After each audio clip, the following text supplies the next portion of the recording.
নয়। এই দুঃখ, কষ্ট, বিপদ আমাদের কোমরকে সোজা করে, আমাদের পায়ের মাটিকে শক্ত করে। চিল্লায় বলেন ঠিক কিনা? প্রতিকূল পরিবেশে কিভাবে বাঁচতে হয় এই দুঃখ কষ্ট আমাদেরকে শিখায়। এজন্য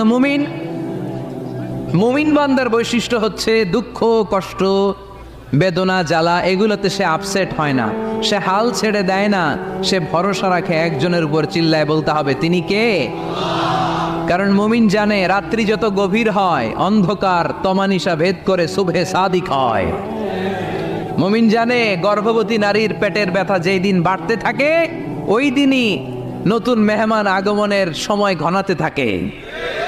মুমিন জানে তার জীবনে দুঃখ কষ্ট বিপদ যত বাড়তে থাকে সুখের দিন কাছে আসতে থাকে। এজন্য মুমিনের হারাবার কিছু নেই। ফা ইন্না মাআল উসরি ইউসরা, ইন্না মাআল উসরি ইউসরা। নবী হে, কষ্টের পরেই আছে আনন্দ, দুঃখের পর